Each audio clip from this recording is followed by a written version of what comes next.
Testing ITOT Committee, February 12th, 2020. Apologize, I'm a couple minutes late, but try to get started close on time here. See, we've got somebody in good attendance, so we obviously have a quorum. First item on the agenda is the approval of the meeting minutes from the January 8th meeting. I'll move to approve.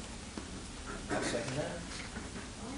A motion and a motion by Stewart, second by McKinney.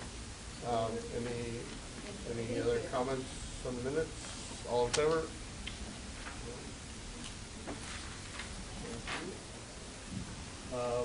Do we have any public comments?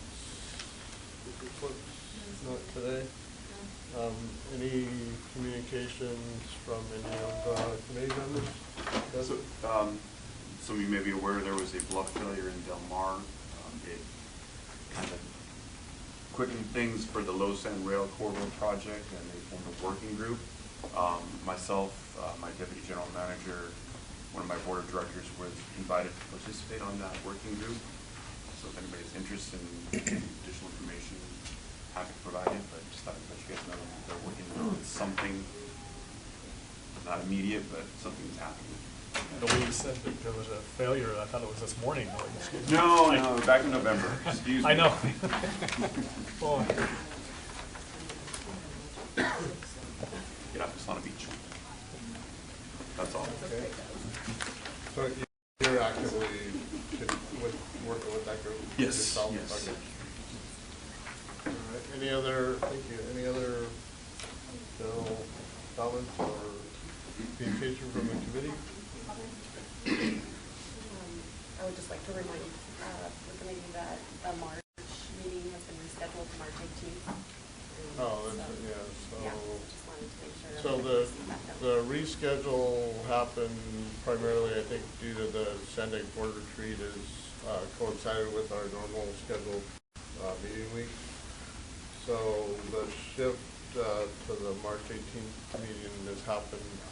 That shift actually is in conflict with me. I won't be here that day, but generally, so Brad and I are going to, Mike's going to chair that meeting, and I think tentatively we have enough, maybe barely to. Yeah, I think we're probably good on the forum. We told members ahead of time, so we should be good, so we'll keep it posted. Okay. Any traction on the applicants for the committee? Yes, the application period closes this Friday. We have received a handful of applications in both categories, and hopefully we will receive more as well. The more the merrier, and we will keep you posted on that as well. Great. All right. Let's see. I believe, well, Hassan's not here, but we have A stand-in. a very capable stand-in. Did you come prepared to give a little bit of a report? I did. Okay. I did. Jose asked me this morning to come and provide the report for Hassan since he wasn't able to be here. So there are just kind of three areas that he's been reporting out to our policy committees and the board on things that are going on. And first is just the work on the Central Mobility Hub, work with the other agencies to work on a connection to the airport, as well as work with the Navy to work together on a potential central mobility hub at the Navwar location. The second piece is work that's underway now in the Low Sand Rail Corridor, and that a working group has been established and chaired by Secretary of Transportation, Secretary Kim, who is bringing together a number of stakeholders and helping to get funding to the San Diego region for two things. One is to address the erosion on the bluffs, and two, to look at a longer term fix that would actually move the rail line off the bluff, straighten the curve through Miramar, and make a better connection in the job center in Sereno Valley. And so those are the two pieces in the Low Sand Corridor that are currently underway. And then just work on the San Diego Forward, the regional plan, and I think we've updated this group previously that since we unveiled the 5 big moves to the board, we've been working on pulling together the detail for the vision, and we are planning to share that with the board of directors at the end of March at one of their regular board meetings, and then we'll follow up with a larger public meeting with some interactive stations where people can get a lot of questions answered about that. So those are the 3 main things, and I'm happy to answer any questions that you might have. A quick question on the MTS measure. And I understand that the purple line at one point was going to be part of that possible tax measures. And you've been talking, has Stan been talking to MTS, and is that going to be shifted into the 5 big moves, or I can't figure out where the purple line now is. Yeah, okay.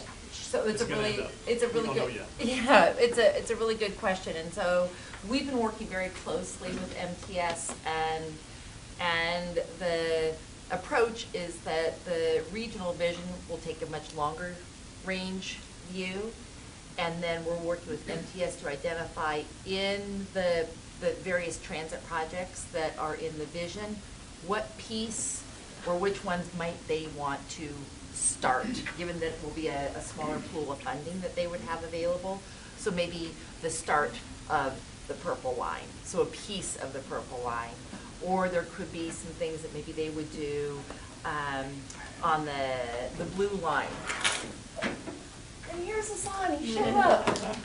So those are the things that we're working with them on to sort of figure out cost-wise, what could they take on and sort of fit into that measure. So we're really hopeful that they're successful in their process, because it really could be sort of a down payment on the bigger picture vision. So that's an excellent question. So I just told them the 3 things that you've been out talking about is the Old Town Campus, NAVWAR work with the Navy, work in the Losan corridor and the Losan working group, and then our work on the regional plan.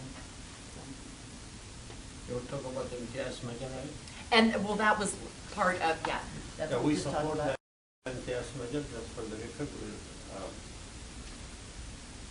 We hope that they end up with the right project list, and I hope they're successful. Obviously, it can be Hassan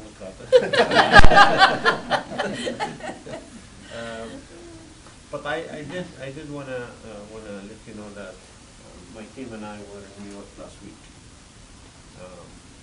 First of all, we have your CFO here, who's an amazing man. We sold a $90 billion bond for the bike program, and he managed to get, I mean, it's good to be lucky sometimes. The lowest ever of any similar thing, 2.65 from the normal thing. So we saved a few $1 million for the region by doing that. I will tell you, the board of directors delayed that program several times, and I was so mad, but I'm not mad anymore, because their delay resulted in even more savings because the interest was good. So, and they want to say anything more about this? Yeah, no, I think what Hassan's referring to is we did the refunding piece in December, and we tried to get board approval to do the refunding and then the bike program as well. But they wanted to have some additional information on the bike program, so it was delayed a month. So we went in January. And in January, sometimes it's better to be lucky than good, and we have the coronavirus issue. And so when something happens like that, usually there's a flight to quality, and everybody goes and buys treasuries. And so when that happens, as interest rates kind of collapse. So we kind of got in at the height of the coronavirus, and so I think what Hassan was referring to, had we gone in December versus January, we basically saved about $3 million in interest costs based on how interest rates came down. So the overall cost of financing, like Hassan mentioned, is 2.65%, which is the lowest that we've ever got. In fact, the day that we priced, we actually priced through the MMD AAA curve, which has never happened. I mean, brokers from Goldman Sachs, who were lead underwriter, and PFM that said that they'd never seen that. So it was just the right timing, and the market's kind of stabilized right now, so we got in and got out, and the timing was great. And all the credit goes to him and his team. Then, while in New York, we did visit Hudson Yards, which is the purpose of the visit was to look at what New York did to get the development going for the NAVWAR. There we met with 5 biggest financial institutions in the world. Goldman Sachs, JP Morgan, Wells Fargo, Citibank, Barclays, and one big developer called American.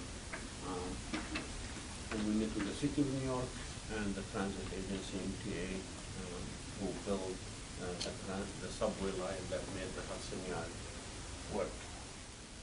There we were really impressed by how much they knew about the project. And you go there and they give you a presentation about your own project, and actually there's good information there. So, I will tell you this after that visit and after signing the exclusivity agreement with the Navy. I think this project is a go as far as I'm concerned. I think it's going to be amazing. I think it requires a lot of leadership from our board and from the city. But I believe this is going to happen. What the City of New York and MTA both indicated is they were very skeptical in the beginning. Mayor Bloomberg said, I'm going to use city general fund to backstop someone. And now they're glad they did it because now they're getting their money tenfold. The big difference between Hudson Yard and this project is Hudson Yard has 850 different private owners.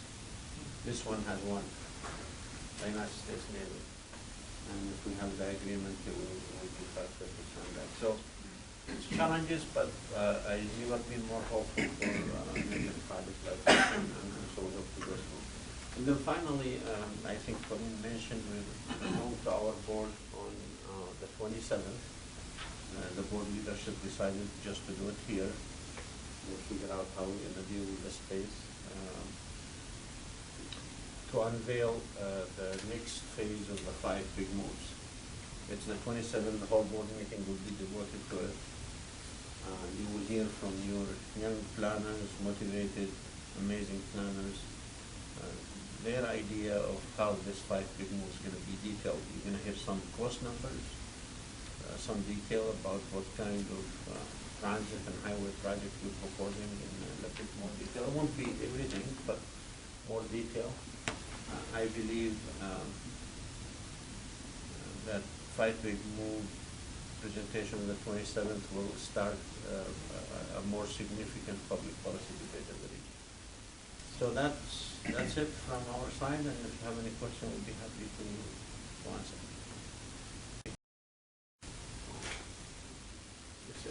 One thing, a little bit of a different note, for the upcoming board retreat, I know you guys are working on finalizing your agenda. I would just ask that whatever you could do even to get out any kind of draft prior to the registration deadline would help, people like us on policy committees figure out, when we want to go. In the past, it's always been a great event to go to, but everybody can't necessarily go to the whole thing. And to have some idea of what you're planning each day would be really helpful. Sure, we'll get that to you. So, the leadership decided the board retreat is going to be about them having time to interact and talk about things, which is great. That's why we're not going to be talking about the 5 big moves there or the new project. But I think it's a good while to interact with the board members. I hope you can make it. It will be in the years this year, and the date is being set, but we'll do that in the thanks.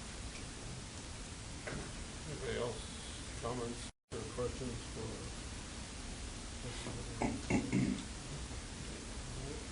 Thank you very much. So that moves us to the consent component of our agenda, items 4 through 7. Anybody on the committee have anything from consent they want to call attention to? I just want sort of a small point on item 5.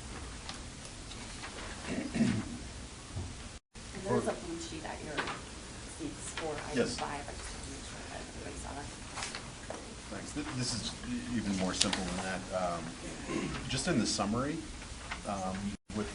in the gray box there, it would be helpful for added context whenever there's a reference to numbers in terms of actuals versus prior period to also throw in what was forecast, because it's nice to know that the sales tax revenue were higher than the prior year, but if it's dramatically lower than budget, that has a whole different meaning than just that they were better than last year, right? Yeah, You know. So maybe in just any presentation of this nature going forward, to just try to keep that in mind, actual versus prior period as well as versus budget is a helpful context. Thanks. Okay, anybody else? I know, I appreciate Jose Luis Gomez, I see over here, is from the city of Chula Vista here to support the item. We don't need to drag him through anything, but I appreciate you came and were available to us.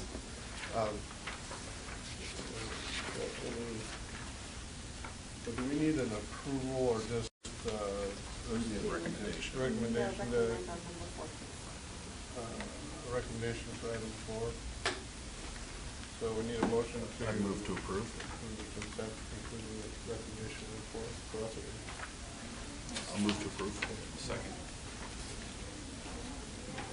All in favor? Helper, and Fuller. Thank you. Actually, I also have a question on item 6. Okay. Okay, go ahead. I was just curious on item 6 with regard to the fees. Maybe it's not in relation to this fee, but is there some discussion about trying to sort of incentivize, higher density type housing and sort of adjust fees at all as part of that discussion? Or am I thinking of something that is just a totally different topic?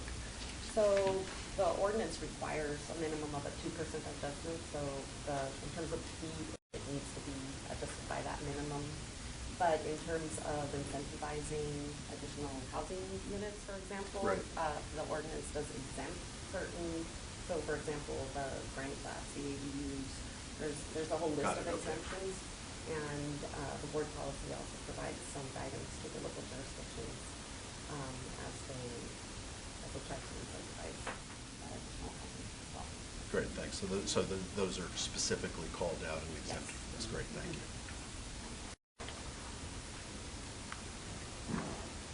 Okay, thank you. We're on item 8. Are we on the action for the report? Yes. Related to our items? So item 8 is actions that the Transportation Committee and the Board of Directors have taken on Transnet-related agenda items. 3 high-level ones. We heard our Executive Director talk about the Regional Bikeway Early Action Program and the bond issuance. And so those were 2 items that were reviewed and approved by the Board of Directors. And Andre will probably speak to a little bit more about that under his item later on the agenda. And then the Smart Growth Incentive Program, there was approval for the Civic San Diego 14th Street Promenade project, which you saw recently as well.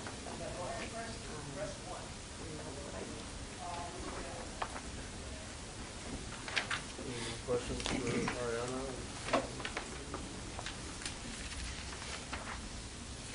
All right, we are ready for item 9, which is the report from the City of San Diego Transnet program update. And I think there was I know I saw online there was a supplemental presentation PowerPoint. The PowerPoint should Isn't be it- on your iPads, but let me get to the iPad. I have it here on my, I downloaded it from the website. Does anybody need a?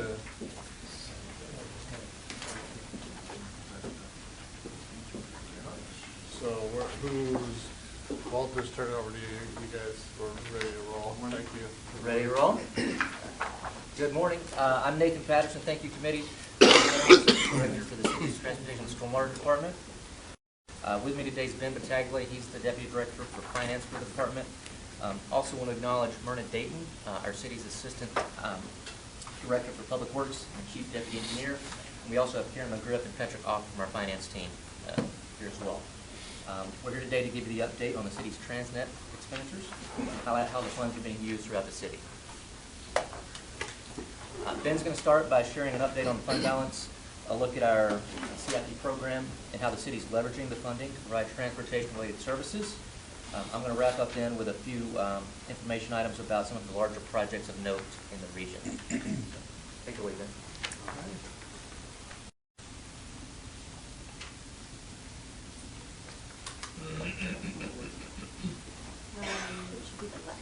There we go. All right. So the city of San Diego receives approximately 40% of the total Transnet local streets and roads revenue.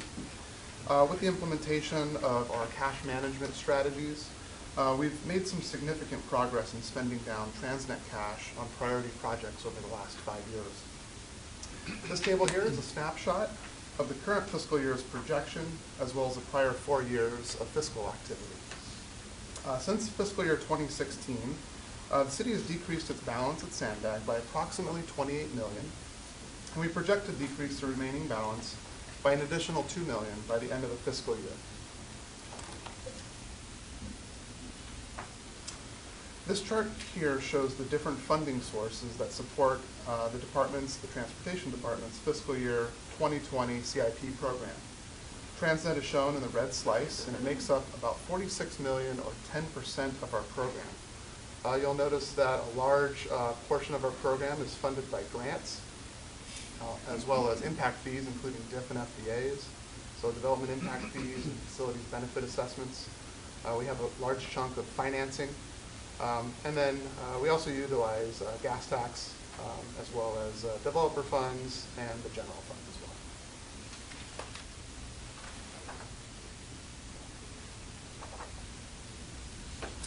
So Transnet is an important funding source for the city. It's often used to leverage other funds. For our street maintenance program, Transnet is used in conjunction with SB1 funding, gas tax funding, as well as debt financing. We often leverage Transnet as a match for federal and state grants. Some specific examples of these are the West Mission Bay Drive Bridge, which is part of the Highway Bridge program, the Georgia Street Bridge improvements, which is also part of the Highway Bridge program, as well as the Otay Truck Route Phase 4, where we've received a $6 million SB1 grant through the TSEP program, the Trade Corridor Enhancement Program.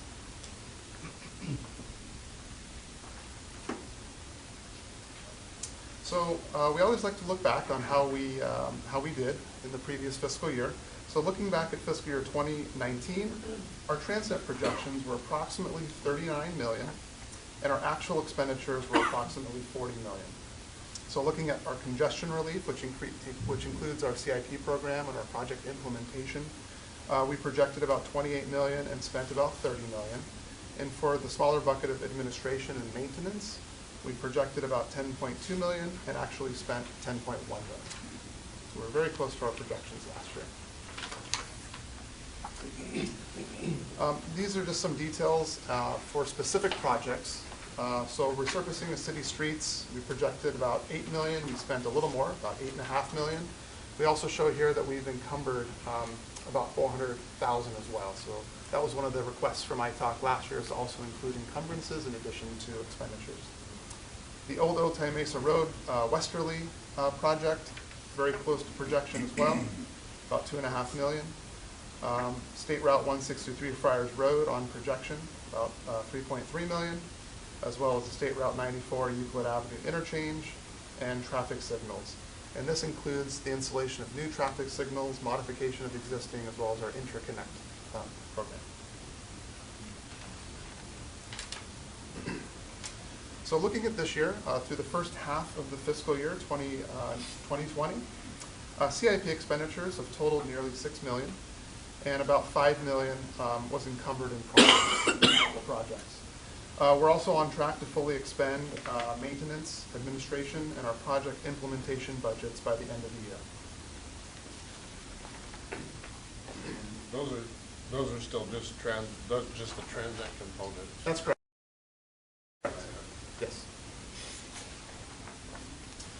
So looking at our major planned expenditures for the current fiscal year, for street resurfacing, which includes asphalt overlay, as well as concrete streets and reconstruction of streets, we're projecting about 8 million transit expended. For traffic signals, we're projecting about 3 million. For the Otay Mesa Truck Route Phase 4, which should be heading into construction this year, we're estimating about 2 million. And the State Route 163 Friars Road project, which is just wrapping up, we're projecting about 1.6 million.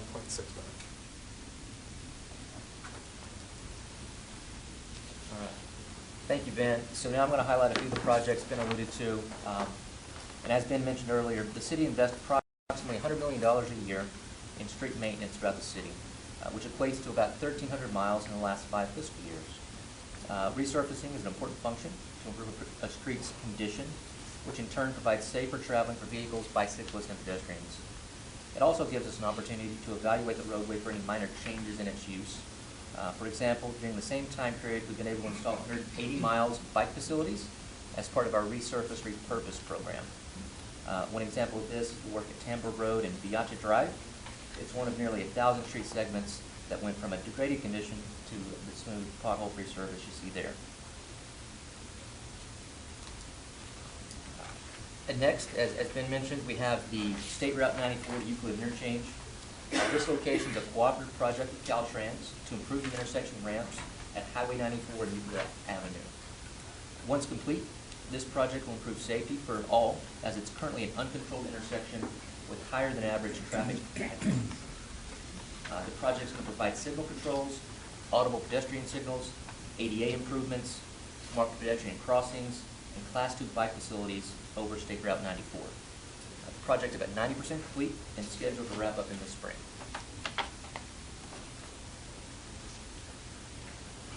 Over the years, portions of Otay Mesa Road have been improved by various housing developments in the area. However, this particular section of Old Otay Mesa Road was built as a 2-lane undivided road with a steep hill on the south side and a steep canyon on the north side. This particular section was missing sidewalks, bike lanes, curbs, gutters, and street lights, which created unsafe conditions for pedestrians, cyclists, and motorists who use this roadway daily to enter the 2 residential developments and access the 2 nearby schools, San Ysidro Elementary and San Ysidro High. The project approved a 3,700-foot-long section of Otay Mesa Road between Hawken Drive and Crescent Bay Drive with installation of new sidewalks, streetlights, and other roadway safety features, creating a safer, more attractive roadway for vehicles, pedestrians, and bicycle traffic. And this project was completed in spring of 2019. In the heart of Mission Valley, we have an ongoing project that will provide increased mobility for residents and patrons in the area. This project includes widening the 163 Friars Road overcrossing from 3 to 4 lanes in each direction, improvements to on and off ramps, modifications to the signalized intersections, and widening along Crazy Road. This project will also construct a southbound auxiliary lane on the 163 just north of Friars Road. Improvements for bicyclists and pedestrians include providing a bike lane and sidewalk on both the eastbound and westbound side of Friars Road. The project opened for traffic in November of 2019, and we estimate construction to be completed in spring of 2020. As we all know, our coastlines and beaches are one of our most valued natural resources and enjoyed by our residents and visitors alike. The project here will replace the West Mission Bay Bridge that was built 70 years ago in 1950. Its replacement will be a modern facility that includes multimodal access to connect our southern and northern coastlines. The new facility will be a 2-way, 3-lane bridge and will include sidewalk, bike lanes, and shoulder improvements. We're told this is the single largest transportation improvement project the city has ever undertaken. Construction began in July of 2018 and is about 40% complete. As you drive by now, you'll be able to see the false work that's being erected to hold up the form work for the superstructure, and it's scheduled for grand opening in spring of 2022.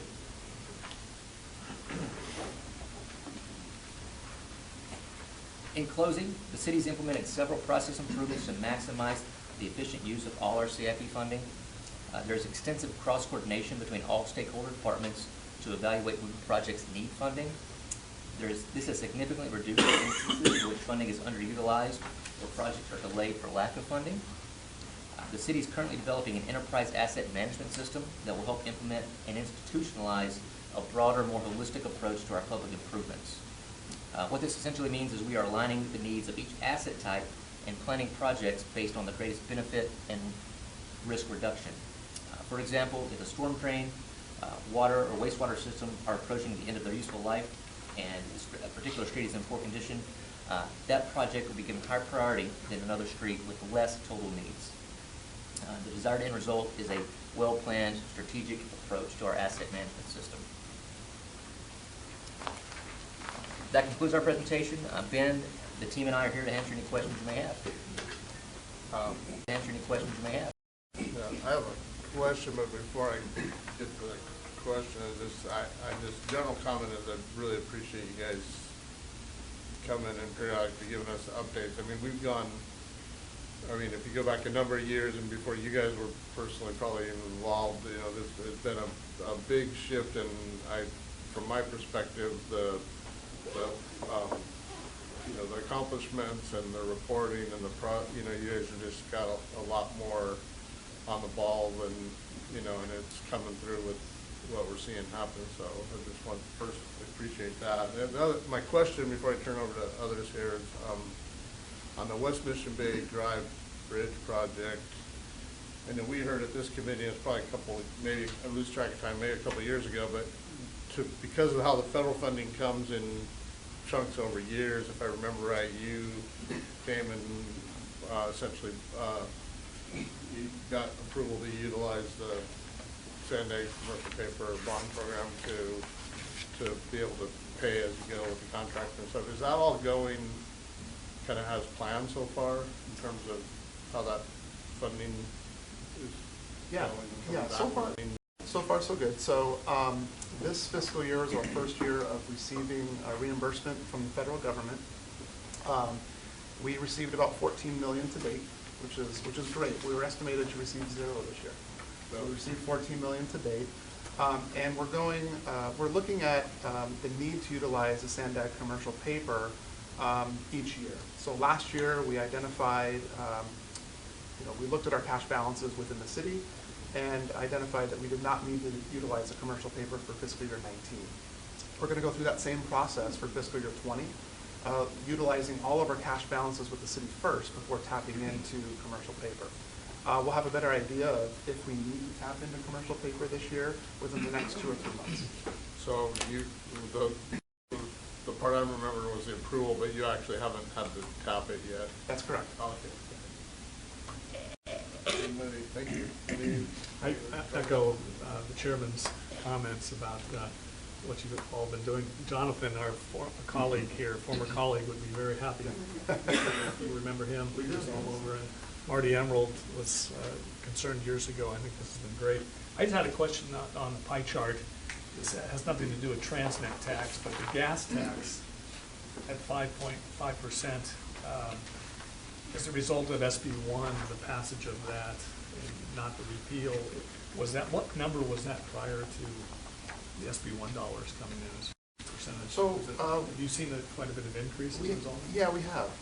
The RMRA, the Road Maintenance Rehabilitation Account, which is part of SB1, the city receives about $26 to $28 million per year. And we have utilized for the last 2 years 100% of those funds towards our street resurfacing program, both for slurry seal maintenance work as well as capital overlay and concrete streets work.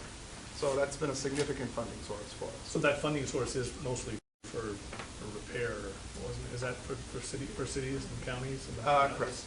Yes. Yep. It is eligible for some other items like safety projects and other things like that, but the city for the past 2 or 3 years has allocated it solely for street resurfacing. I'd like to also echo the comments about how nice it is to see the improvement on the spending down of the funds. I was here as some of my colleagues were back in fiscal 2016 when it seemed like it was $50+ million sitting around every year. But somewhat related to that, correct me if I'm wrong, did you previously, when you were here prior, say that it was the practice, if not policy, that you wanted to keep a balance of about $20 million? Yeah, it's important that we do keep a balance to, at a minimum, have enough to support all of our encumbrances with the city. You know, we don't want to encumber or enter into contracts without knowing that there's cash to back it, whether it's with the city or with Sandag. So at a very minimum, we need to have that. I think, you know, a $25 million balance for us is very good. It's about 85% of our annual allocation. In comparison to other jurisdictions, you know, we're on a percentage-wise, we're looking very good. I think, you know, 20 to 25 million is probably where we would recommend staying at. And is that something that you review on an annual We do, basis based yeah. on forecasted sales tax revenue and then what your share would be and what the projects are, et cetera? Absolutely, yes. Nice. Anything on this side of the? No, thank you. It was a good presentation. Thank you very much. Well, thank you guys very much for coming. It was great. Thank you. Thanks for having us. Yes, thank you very much. All right, let's see, we are moving to, my place here, item 10. ITOC annual report stuff. Oh, here we go. So, keeping in mind that I term out in May. Nice excuse. Jeez. Just had to throw that out there. So this item is basically, we're looking for, as you all, I think everybody here has been here as we've been through this in the past, with great help from Senate staff, we prepare our annual report that gets published once a year and presented to the board and to the public. And we are looking for some volunteers, and ideally somebody to volunteer as a chair to work as a subcommittee to work on drafting the report and bringing it to this committee for reviews and subsequent issuance. So, who remind me? Do you know who was of our group was on the committee last year? It was Greg. Well, I was on it, I chaired it. I'd be willing to do it again, but not chair it. Okay. Two excuses so far, one here and. Well, but I'm gonna actually do it. He's actually, he's not, Not he didn't sure. go as far as I went. I'll be happy to participate. If no one else wants to chair, I could do that too, but I don't want to stop you guys from diving in. I'm happy to participate, but I don't feel comfortable sharing it, so can I take you up on your offer? Or either of you Going have once? a- No, you got three right there. One, two, three. So, we need a So we motion? have, yeah, Fuller, so we, go Halpern, ahead. Kenny, Yeah, Halpern, chairing, and then the vote is, we need a, You yes, we need a motion? we do, please. I'll make a motion since I'm not part of that group, so to have those three I'll run the second. program. Okay. Barnum and Any other Sadowski. thoughts on it? All right, all in favor of that group? All right, unanimous. Congratulations. Mr. Chair. All right, moving on. So number 11 is our, we visit this once a year, our annual operating budget. And I don't know, Ariana, do you want to give us kind of an overview? I know there's a spreadsheet in our packet, and there's some history of what we've done and carried over and not carried over. You will maybe run through the highlights. Sure, I'm gonna let Julie Oh, okay. take it. Oh, Julie, We're okay. both here to help answer questions. So as you said, the annual operating budget is presented to the board each year for approval. The ITOC reviews the status of the budget on a quarterly basis, and the ordinance states that all costs for administering ITOC are to be paid from the Transnet sales tax, which is $250,000 after inflation each year. Funds not used in one fiscal year are to carry forward to the next year, and they can be used to cover expenses when in years when expenses exceed the $250,000, which was going to be the case in fiscal year 21. Attachment 1 of the report shows the proposed ITALC budget in fiscal year '21. The budget shows that the expected allocation for ITALC in fiscal year '21 is anticipated to be about $433,000, with your expenses at $633,000. It also shows that the projected carryover from the previous years that would be needed to cover at approximately $200,000. That would result in about 105 left at the end of the year for fiscal year FY22. And you can take action today to recommend that the board approve your fiscal year '21 budget, or ITALC staff could bring back any changes to the proposed budget at its March meeting. And thank you. And to add to that, I think that point out, and I think you guys can see in the spreadsheet, but the hit this year that we have the triennial performance audit that hits every 3 years, and so there's a $270,000 hit this year that hasn't occurred the last couple of years. So if I'm reading this right, what I understood you to say, if we take our allocation, vote to take our allocation, and we go through the budget as presented, including the triennial performance audit, we will have a little bit left over, and then we can readdress next year whether we do or don't want to take all or part of our allocation.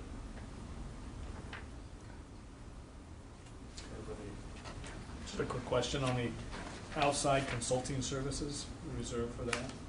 Has that ever been used over the years as far as hiring somebody else? I'm just curious. It has one time, and that was for reviewing the acquisition of the SR 125, to make sure that it was permissible under the transfer revenues to the stock plans.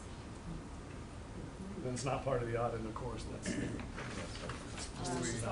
outside of what we're paying the auditor and all that. It is, however, you raise a good point, since your your performance audit subcommittee has been meeting on a regular basis, and one of the proposals that we'll be planning to bring to you full ITALC in March is to not only consider your draft scope of work for your FY21 performance audit, accelerating the start date of that performance audit. Typically you begin in July 1 of the fiscal year, so that would be FY21. But if you accelerate it, as will be proposed, we would start in May potentially, so giving the auditors a couple more months, and we would tap into that 20,000 from this fiscal year FY20 to accomplish that. So that'll be for your consideration in March. So that's a budget that gives us some flexibility if something comes up, if we chose to leave it. And like, I mean, I'm even thinking we didn't choose to do it, but when we had even this current year, we had some issues that we ended up only utilizing in-house counsel Ascending to help us, but we considered some external things to support us. We chose not to, but that's where that would have come from, would be that. Yeah. Thank you.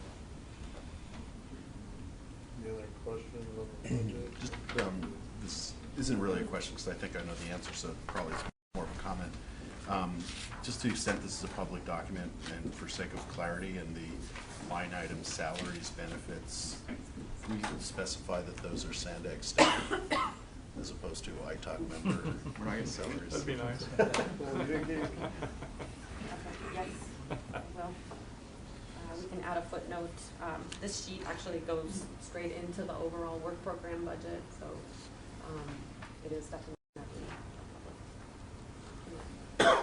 And in the past, was there not an outside marketing firm that was involved with the annual report? And so is that fee not showing up, or Right, is that so dealt with differently somehow? Differently under a separate budget Got it, for okay. Transnet as well, but Okay. not under the ITAC budget.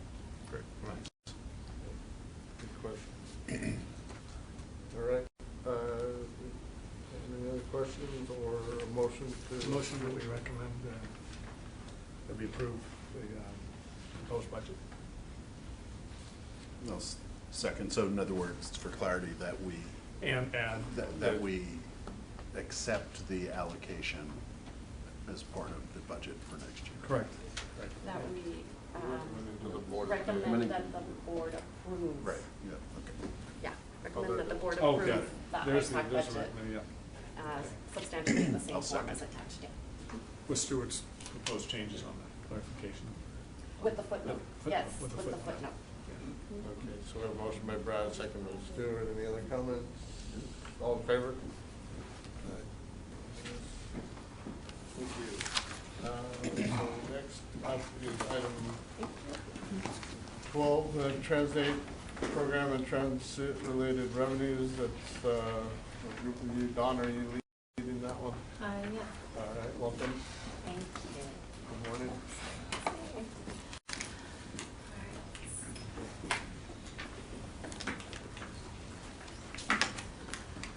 All right, good morning. So we're here with the short-term Transnet revenue forecast.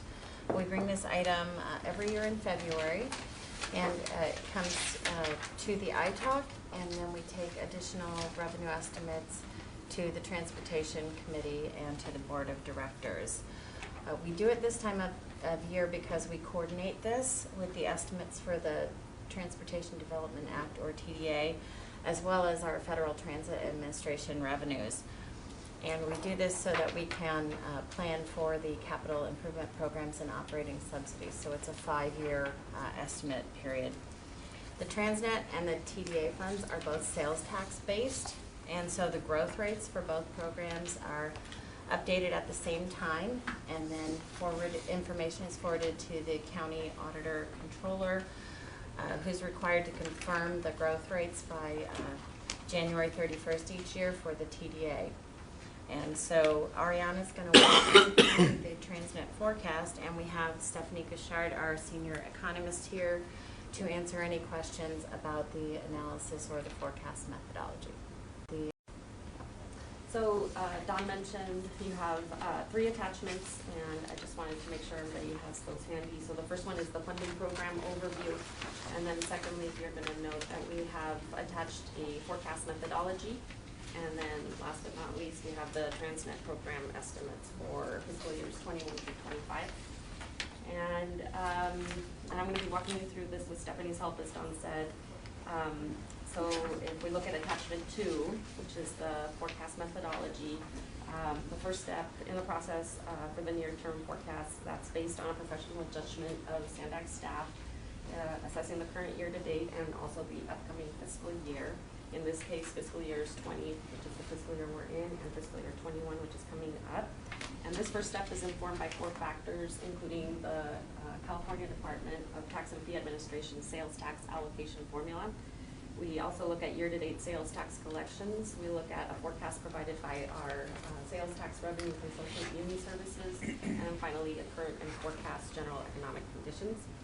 And these factors help determine what we anticipate the collection of sales tax revenues will be by the end of the current fiscal year, and what growth rate should be applied to that figure to estimate revenues for the coming fiscal year. And then for the next 4 years of the forecast, fiscal years 22 through 25, these are based on a few different variables. The first one is the population forecast from the California Department of Finance, consensus forecasts, real rates of growth per capita retail sales by nationally recognized forecast by IHS Global Insight, Moody's, Woods and Pool, as well as the California Economic Forecast. And then the third one is the average projected inflation rates from the same independent sources. Based on the first step, you're going to note that on attachment 3 to your report, the estimated revenues for fiscal year 20 are $319 million. And we are anticipating a growth rate of 3% in FY21, which would result in $328 million. For the full 5-year period from fiscal years 21 through 25, the total estimated Transnet is approximately $1.7 billion. You'll note on this attachment that we also show high and low ranges, which represent plus or minus 5%, and these are just provided for information and planning purposes. The agencies, local agencies, can program or commit funds up to the mid-range amount, and those of course get programmed in the RTIP. And the estimates are scheduled to be reviewed by the Transportation Committee next Friday for recommendation to the board February 28th. And then once the board approves, then the estimates are released to the transit operators and the local agencies so that they can then program those funds. and we're here to answer questions. Question. We received a letter from, I guess, Sandag, or there's a letter to the board, Sandag board, from the California Department of Finance population. And it's saying that there's a 6.6 decrease they're projecting. That's for all of California. Do we have anything that's talked about our region? Goes into detail about that? I'm going to let Stephanie answer the question in How more that detail. affects, but- I'm gonna go and how that affects, because you're Right. showing pretty hefty increases Yeah. in our growth. So I think the letter is more looking forward to 2050. So when we talk about the plan of finance and longer term forecast, those are the numbers that we would be relying on. But these for the short term, we look at the Department of Finance, the most recent, which they're updated every year, in this case May 2019. And so that's what we would be using for this exercise, but I'll let the team also. Sure. Yeah, so just to be clear, it's not a decrease. I mean, the population is going to keep increasing both in California and in San Diego County, but the increase is less than expected a year ago. So in 2050, the population is 6% lower than in the previous forecast. So there is no decrease in the population, just to make sure. It's just that the increase is less, so the total number of people by 2050 Your prior forecast. is less than in the prior forecast. And the 6.6% you're quoting, I think, is 2050 in the current DOF forecast, so the new one, compared with the one that we've been using to do our long-term projection, which was the one released 2 years ago. For this particular exercise, we had used, as usual, the latest DOF forecast available at the time we ran this exercise, and it was the May 2019. And just to finish on that, most of the difference in terms of the number, and we have it by county, okay, so we have California and all the counties. Most of the difference in the terms of the number of people occurs after 2025. So we looked at what would be the impact if we had used the most recent one, but it has a very marginal impact on the forecast between now and 2025. And then, keep going on that. Oh, go ahead. I was just going to keep going on that question. How is, and since I haven't really been here that long, and the actuals, so the actuals that we've had during this peak growth period, I looked from 2012, kind of go back to the recession, 9 and 10, we had some pretty big negatives, and then we're jumped pretty heavily, and so I see where 2019 is actual 1.3, and then we jump back up for the next 3 or 4 years, 5 years. So you're saying there's no dip at all in our revenue? Well, the thing is 2018, 2019, 2020 are very difficult to read because of all the changes in the reporting with the tax authority. So if you look at, retail sales, they're in San Diego County, they kind of slowed down earlier this year, and now they are back to growth above 3%. So far we haven't seen a drop, and so far we are not forecasting a recession, none in the US or in California. Okay. So we are kind of going back to the trend. Yeah, that was my question. Can I, while he related to his first question,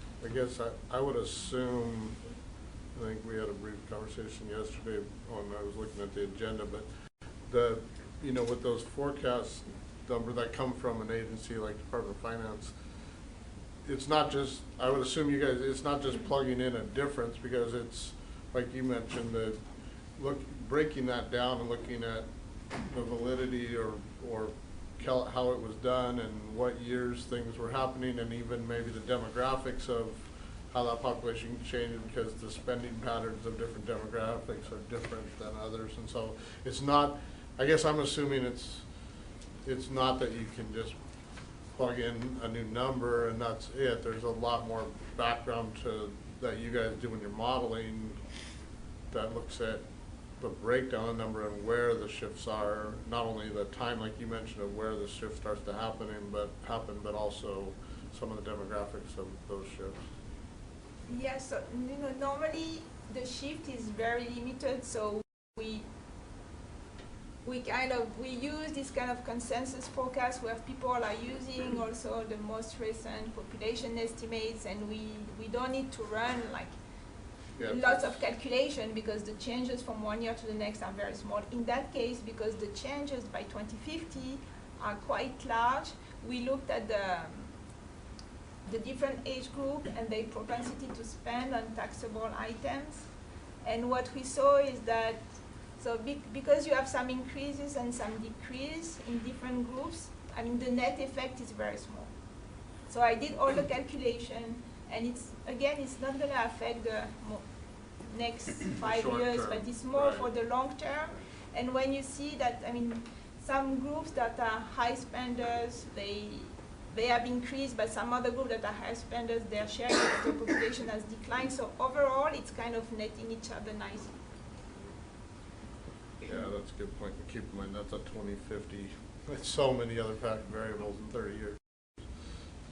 Good, thanks. Any other questions for this on the side? I'm curious, just, you mentioned a wide range of analyses and that you do surrounding that number that you get from the state. I'm curious, analogous to the process that Sandag has gone through in terms of sort of validating and getting external reality testing on the forecasting and assumptions that we use.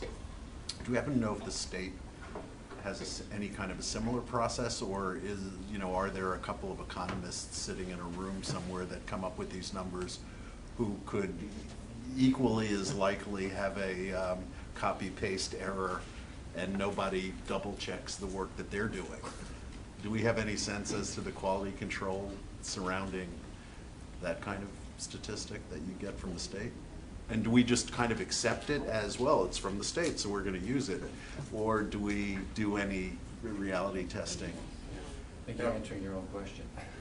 Now, maybe I can help answer that question from the sense that I don't really know what the state does, but I think what we do with our outside consultants, Muni Services, we meet with them on a quarterly basis. And so I think Stephanie mentioned earlier that we've had some difficulty with the CDTFA. There used to be the Board of Equalization. They changed their name.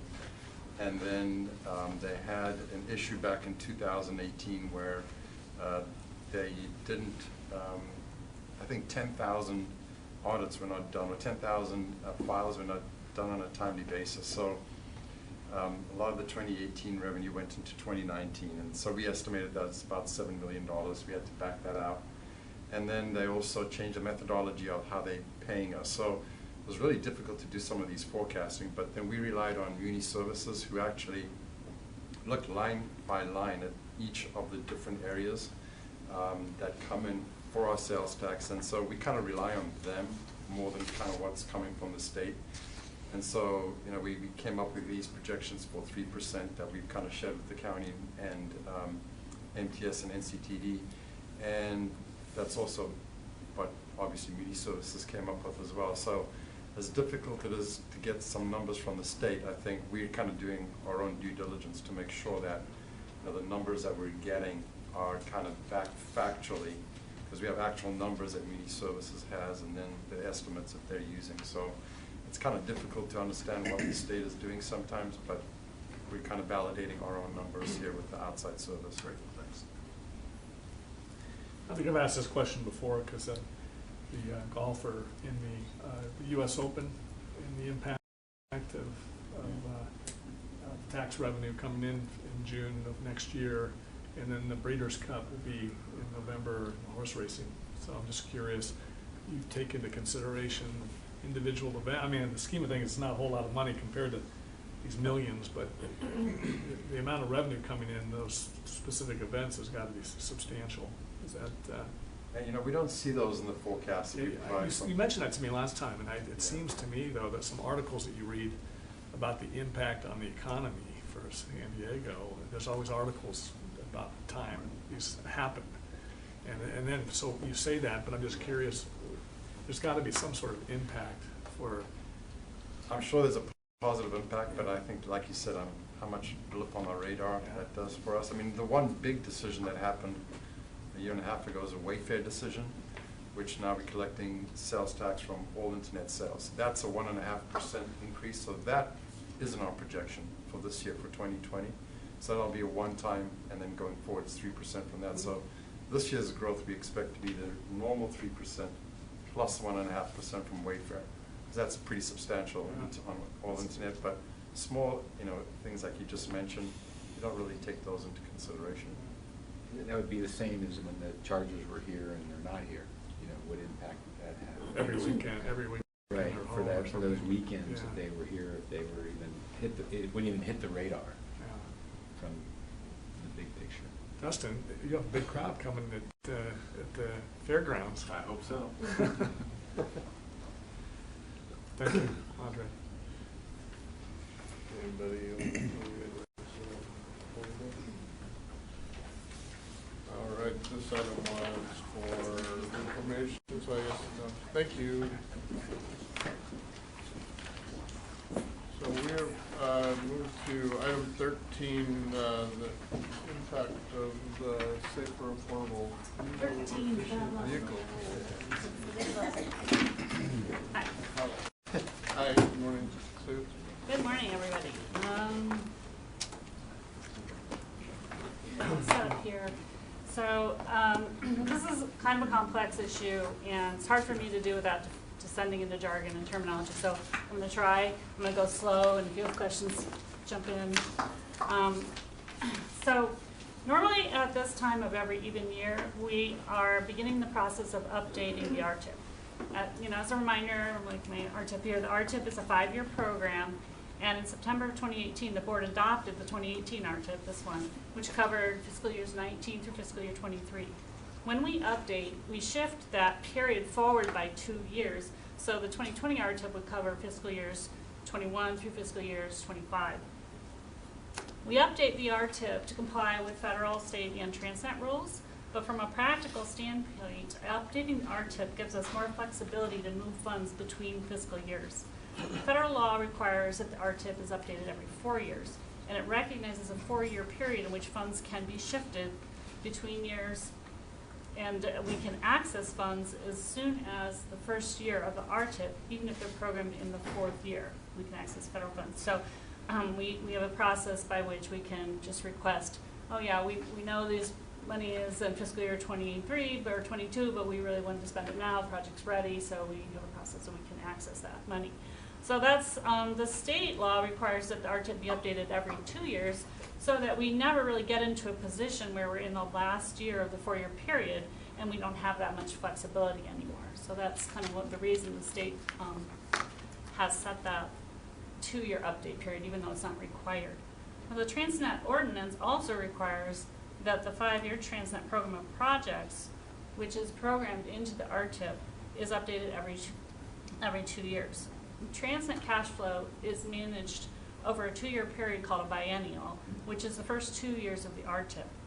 Transnet funds that are programmed in either of the first 2 years of the RTIP can be accessed at any time in those 2 years. So that, again, gives flexibility to agencies and projects to draw the funds when they need them. So that's the background. Now, in November, EPA and the National Highway Transit Safety Administration issued a ruling which went into effect, which it's called the Safer, Affordable, Fuel Efficient Rule. And there's lots of other aspects to that rule, but the initial impact, the impact to us in California, is that it has made the model that we use to demonstrate air quality conformity invalid. So there are certain, California had CAFE standards, and I brought Rachel along as my expert, so if you have questions about why, but they have set their own CAFE standards, and those were built into the assumptions in the model, but the rule invalid, it took away those standards, so now we can't use them anymore. So now the model is not, it doesn't use the right numbers. So in order to update the model, we need EPA approval. That's going to take some time.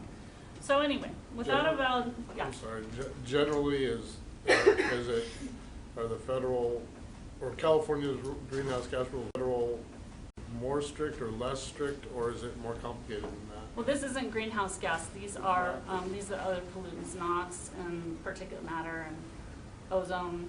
Yeah, California is generally stricter though. We've had, Rachel. we've had a,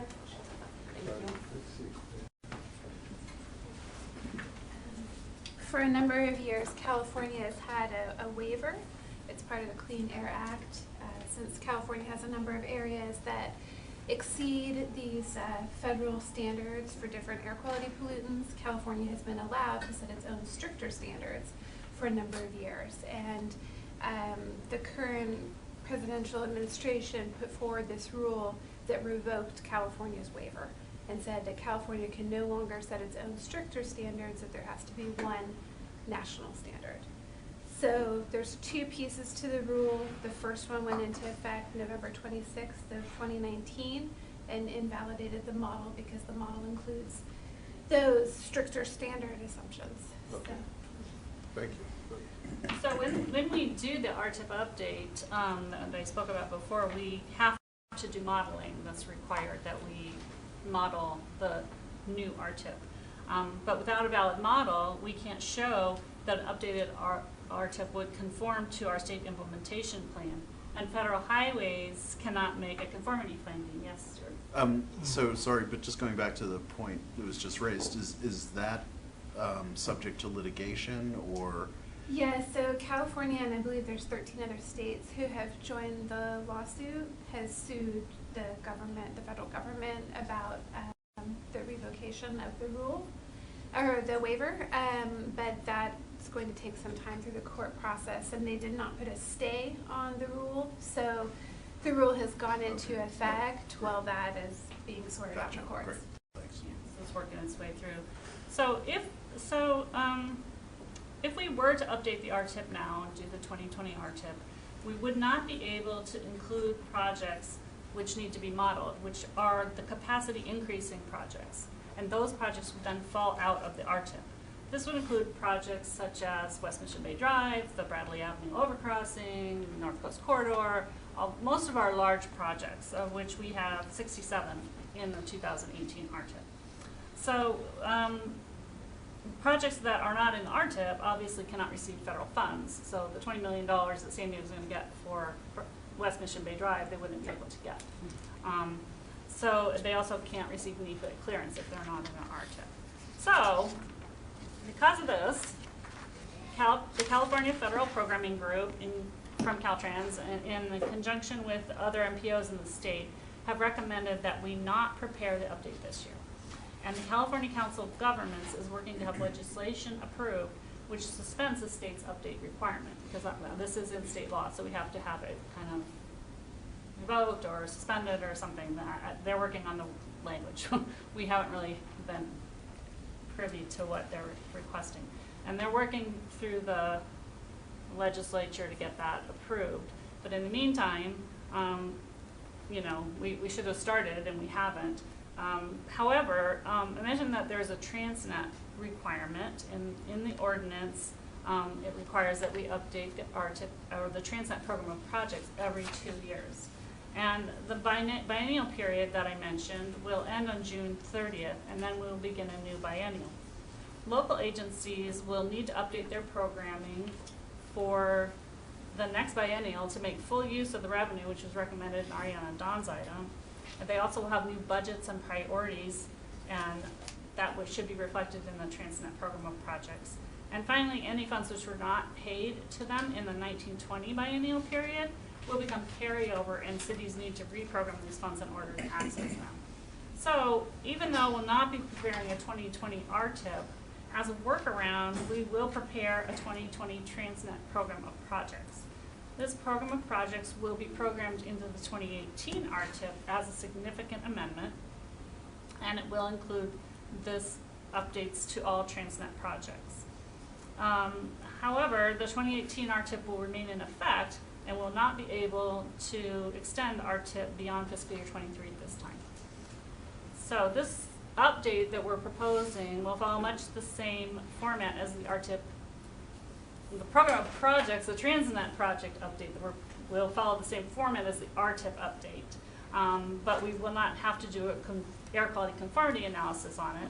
And any new capacity increasing projects, which were not included in the 2019 federal regional plan, will have to be added as information only. The ITOP will still have an opportunity to review both the draft and final versions of the program of project update. And we will update the outcome output report, which we usually do with the RTIP update. There'll also be a 30-day public comment period, and TC will hold a public hearing. So this solution should fulfill the requirements of the ordinance and allow projects to remain on track. It should also help agencies maximize the use of their TransNet funds. We will continue to keep you updated on any changes to the SAFE rule, and we'll continue to work hard to allow our region's projects to continue moving forward and mitigate the risk of funding loss. So, are there any questions? More questions. So the bottom line is, rather than doing a 2020 RTIP, you're going to do a major amendment 2018, and we won't see a new RTIP. Ideal, it would come in 2 years later or something. It'll come when we can do it. So if by next year some things have been resolved with the SAFE ruling and CARB and EPA have reached an agreement and we could model it, then we might do an update in 21. We don't know. We really just don't know. The whole state is kind of limbo. Does that in that kind of, I call it workaround or something, to make everything conform with these conflicting things going on in the background? Does that depend on this legislation that you talked about to suspend whatever the term is? It kind of does, and at the same time, even if the legislation were not to go through, we won't make the deadline of October 1st to submit an RTIP. So, and we've conveyed this to Caltrans, so we're not really sure what will happen if the legislation doesn't go through. But the whole state is impacted except for kind of the mountain areas that don't have air quality problems. So I think that there's a lot of pressure to make this happen. See, the legislation that was passed last year was passed in September. It allows you to go one more year with the RTIP. Now, this RTP. That was the RTP, and that was specific to Sandag. Yeah, so this is different because it's statewide, and this is for the RTIP. So that doesn't, okay. Yeah. So I wanted to follow along with how CARB is doing with the new calculator for smog-producing gases. How are they doing? Rachel answered. So far what CARB has done is they have MFAC 2017, which is the current model. They put together some adjustment factors that we can apply to the emissions, like a post-processing effort, to account for the SAFE rule changes.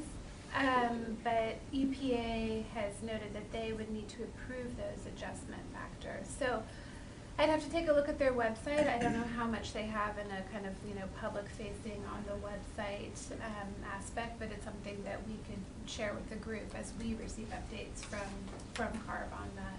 Okay, so they know what to do. They have to get the EPA to approve it, and that's an indeterminate timeline. Yeah, and I think one of the other items to note, so with the SAFE rule, there's part 1, which is the piece that went into effect in November, which revoked the waiver. And then part 2 is setting national fuel standards. So that part has not been released yet. There have been some rumors that it might come out in March, but we haven't seen anything quite yet. So once that goes into effect, those initial adjustment factors that CARB already came up with won't be sufficient. They'd have to do another set of adjustment factors or redo the model to include the new fuel element, because that will affect a number of the elements within their model. So that may be part of the reason that EPA has not looked to take action, to my knowledge, yet on these adjustment factors, because there's a second part of the rule that's coming. And CalCog, California Council of Governments, does have a SAFE accrual tracker on their website, and which they update from time to time. So they're trying to coordinate with these among all the California agencies. So you get to figure out how to shift the model once all this stuff gets done, and then when all the states, including California, win the legal challenge, you get to change all that. Yeah, pretty much. Okay, so there's one factor of possible solutions, the lawsuits resolved in our favor, or CARB and the EPA come together. And then we've got an extra year that you've provided us by not doing the RTIP. So when are we gonna hear back from you about the likelihood of that 1 year being sufficient? Well, we're actually, I think that the legislation will be asking me for 2 years. We're hoping something will get resolved sooner. But we will definitely update you when we have more information, but right now we just don't know. Good luck. Thank you. Okay, thank you. All right, thank you. All right, we're moving now. We're on item 14, the quarterly finance report and update on financial markets, and that's Andre and Stephanie assisting you. Yeah, thank you. All right. Welcome. Appreciate it. And first of all, I guess maybe I should thank Ariana. This is the first time that in the last 8 years you haven't put my item dead last. I don't know what happened. That's because you saved us money. You just do a minor show. We can take that if you want. Usually by the time I go, everybody's eyes are glazed over. Wow, okay, so thank you. I guess just to start off, this has been a pretty busy fiscal year for us as far as bond issuances. I actually brought the official statements with me, but we started off the year, the fiscal year in July. We did the GANS issuance for $335 million. This is the last piece of the puzzle that we needed to do the mid-cost financing, and this is also the one that we won the bond buy deal of the year. And then, just as I mentioned earlier, in December we did the refunding, the $442 million for the 2012 and 24 bonds. The highlight for that one was that we saved $93 million in cash flow savings. And then we're just about to close on the issuance that I just talked about, the $75 million that we did. We got $90 million in proceeds for the bike bonds. And as I mentioned earlier, the 2.65% is the lowest cost of borrowing that we've had, which overall drops our borrowing cost to 3.2%. So a busy year, but our plan of finance shows that we're probably good for now. We don't expect to do another financing probably for another at least 18 months to 2 years.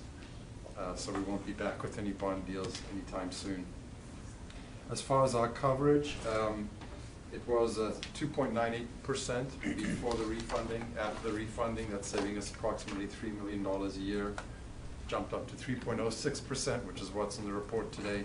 But the next report that we get, which will include the new bond series, will drop down to approximately 2.95%, because obviously there's going to be additional $4.5 million in expenses going through 2048. But again, we're over the kind of 2.5% threshold that S&P and Fitch look at to keep our AAA rating, so we're way above that. I think obviously the reason why we did the refunding is that interest rates really dropped since last year, December to this December. The 30-year Treasury is down almost 100 basis points. Overall, that's helped our debt portfolio, but there are a couple negatives that I'd like to point out. We do have our swap portfolio that is very sensitive to interest rates, and we do report on here that there's a $95 million loss if we were to take it on our balance sheet. There's no need for us to take that loss. Our swaps are performing as intended, but we do have to report on our financial statements on an annual basis. So to give you an example, last year we were at a minus $45 million. This year at a minus $95 million. So it's almost double, and that's because they're very sensitive to interest rates. But again, the swaps are performing as intended. The only time you take that loss is if you wanted to get out of the swaps, and there's absolutely no reason why we'd have to get out of the swaps. So if we basically hold on to the swaps to the end of the program in 2038 when the variable rate bonds come due, we don't pay a penny. Also, our interest rates on our portfolio have decreased. We're at 2.08% Federal Reserve cut rates 3 times this year, so we're down to about 1.77%. But generally, our portfolio is looking strong. Our debt service coverage ratios are strong. So with that, unless you have any specific questions on that, I'll turn it over to Stephanie to kind of talk about the economy and our sales tax.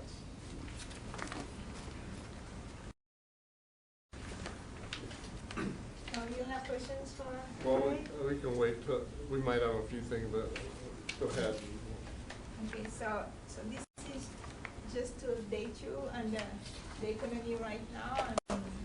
So since we talked 3 months ago,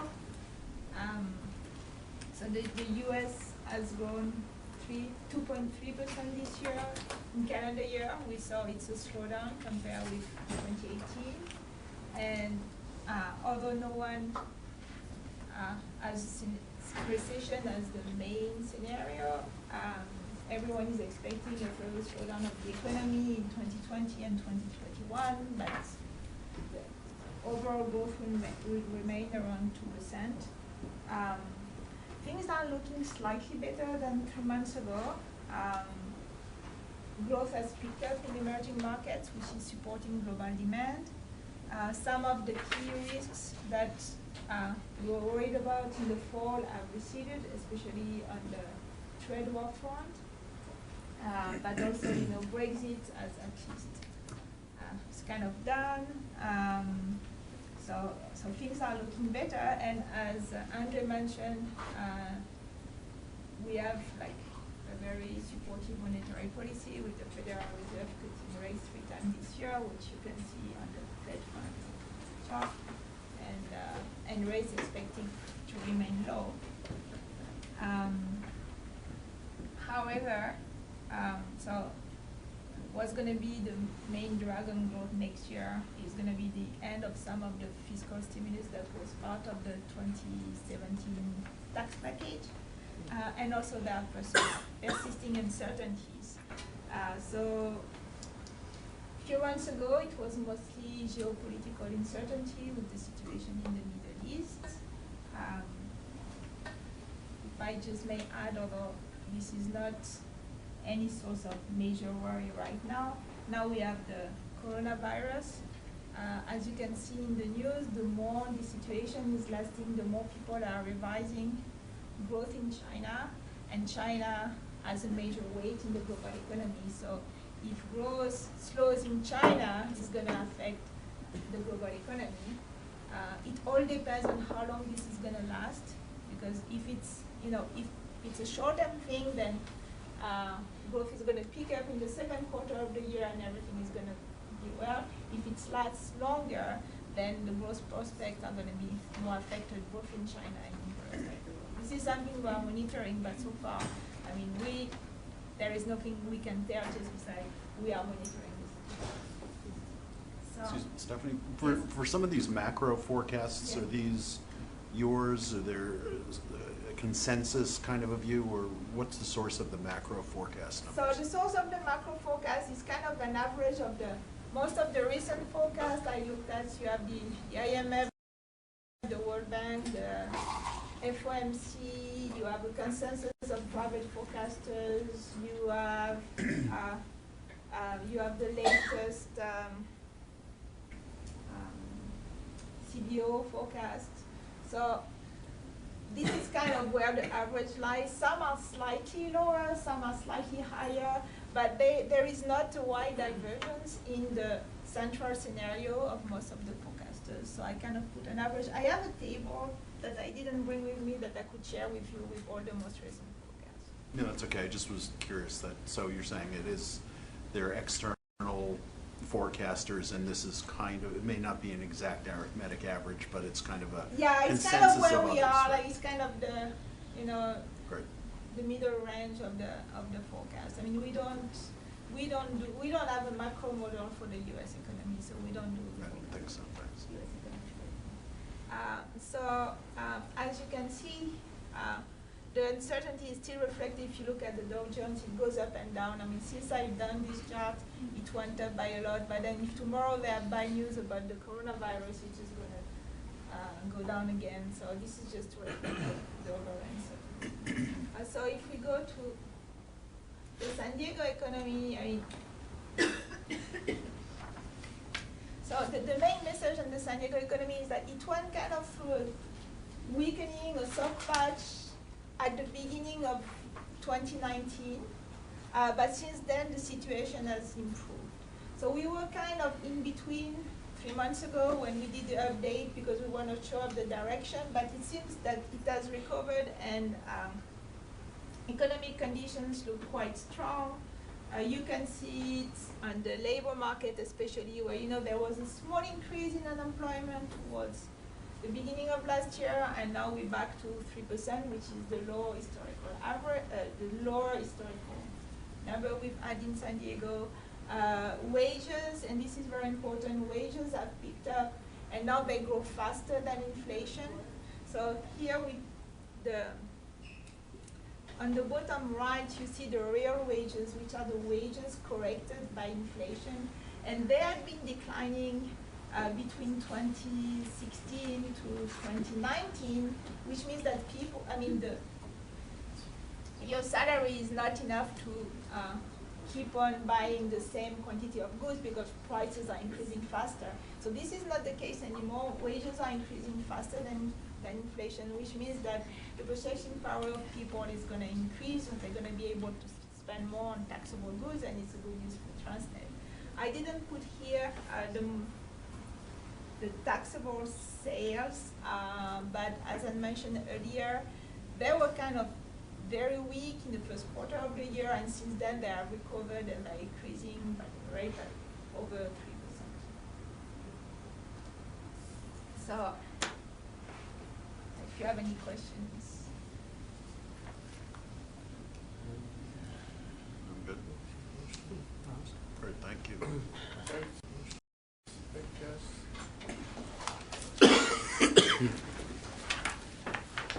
Let's see, so we're ready for item 15, transit major corridor, the bike status report, and that's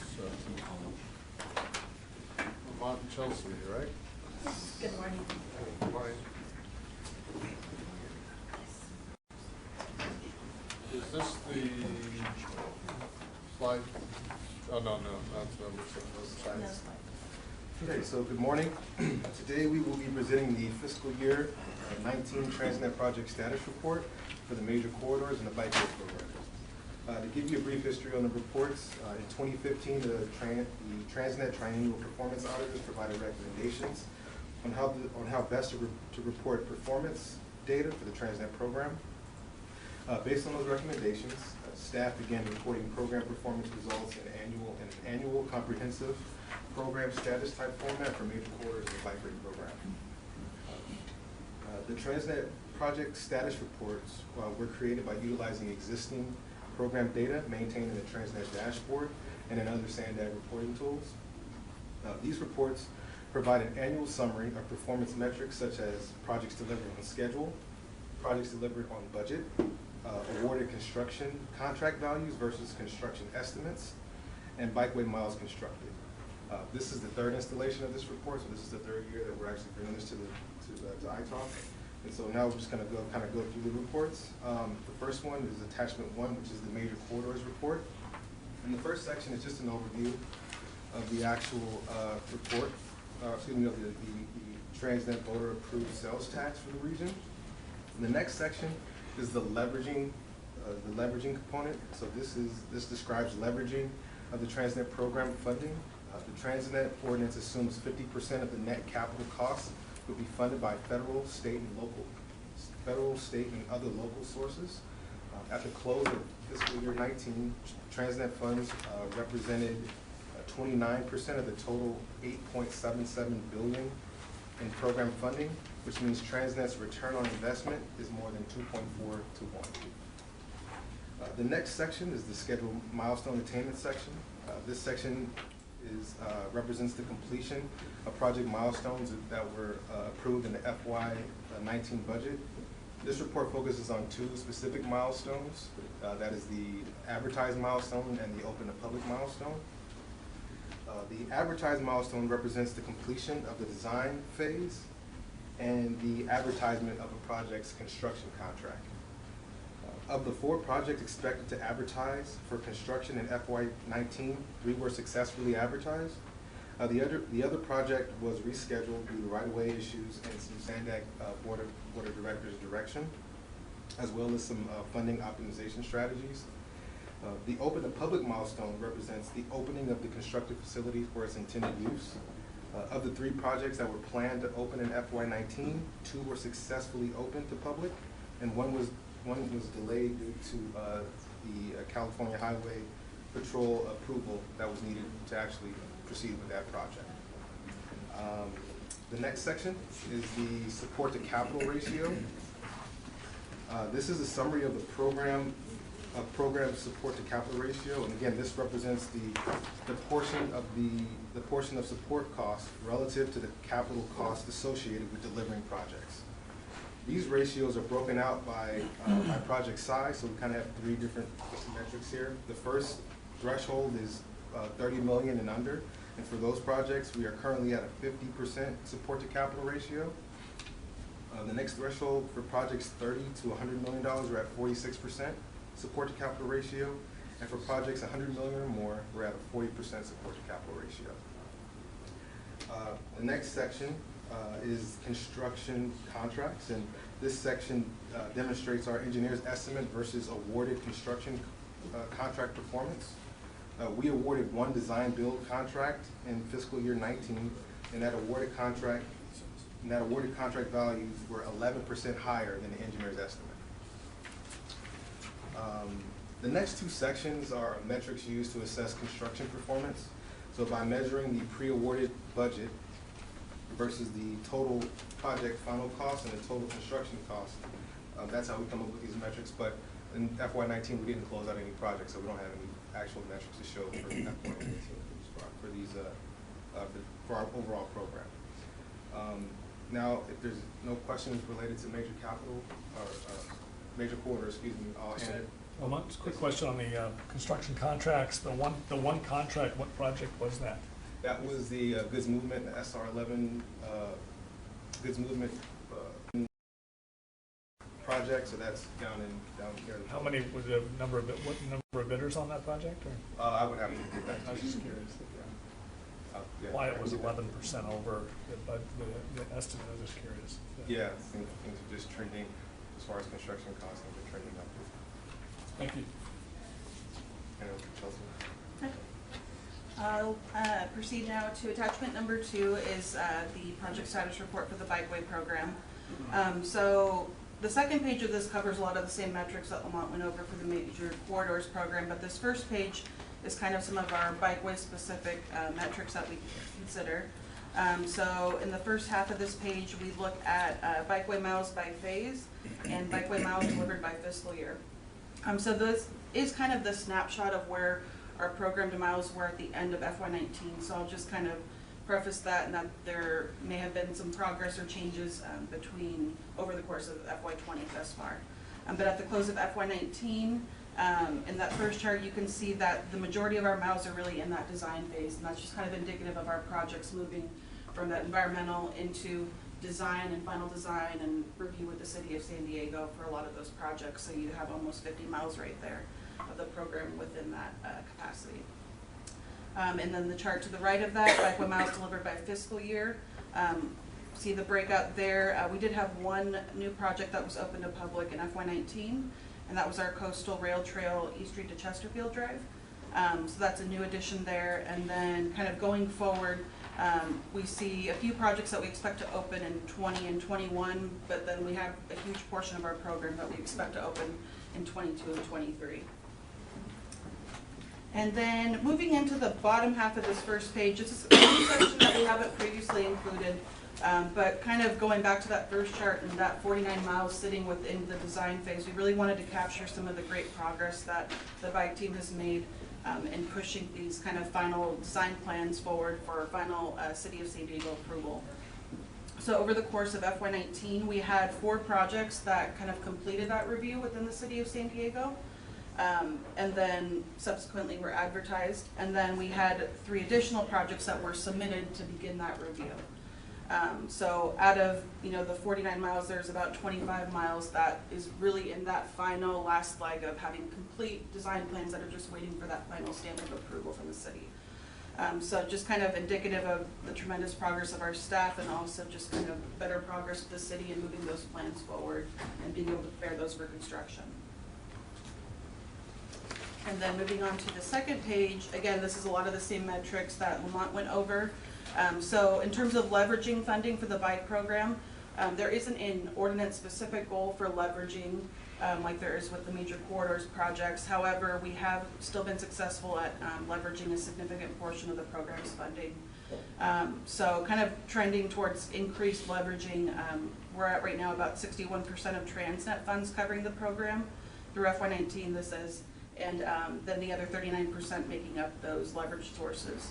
And so last year, we were at 64% of this being Transnet, so we are doing better at receiving additional grants and leveraging for the bike program.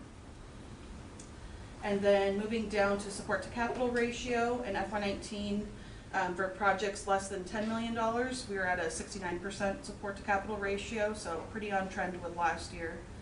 And then for projects $10 million or more, we saw an increase in support to capital ratio. And this is kind of a few things, our environmental reviews, increased construction support costs, extended kind of outreach and communications that goes into preparing our bikeway projects can contribute towards some of that additional support costs. And in addition, as we're kind of moving more projects through final design and preparing those for construction and fully funding some of our projects for construction, we're having more projects show up in that $10 million or more category. So that kind of averages now a bigger pool of projects as we're moving more towards construction. And then in terms of construction contracts, we didn't have for FY19, there were no design build projects that were bid, so this is just kind of reflective of prior year FY17. However, we definitely expect in the next couple of years to see a big, to show some data there as we have more projects that we're advertising. And then the final section, schedule milestone attainment, again focusing on those advertising and those open to public. 2 out of our 5 planned advertisements for FY19 were achieved, and that would be our Landis and Georgia Mead Bikeway projects. The other 3 projects were rescheduled with 2 of those advertisements. 1 has already occurred within FY20. 1 is expected to occur over the next few months. So those will also be kind of moving very shortly as well. And then in terms of open to public, we achieved 1 out of the 2 that we had planned. Again, the one being East Street to Chesterfield Drive and the Coastal Rail Trail. And then the one that we didn't meet was our San Diego River Trail Stadium segment. However, that was due to the SDSU West ballot measure that we advertised the project and had it out to bid, and then when that ballot measure was approved, the city asked us to pull the advertisement and kind of hold off and wait for direction from that initiative to proceed with the project. So not necessarily due to our own internal delays, but just kind of external forces that played into that project and delayed for construction. I'd be happy to take any questions that you may have.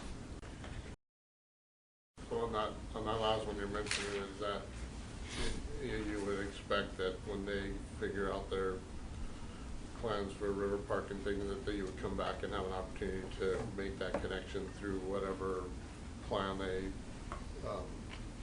finally develop for the site. Linda, if you want to speak on yeah, that. just might address that. Linda Culp with Sandag.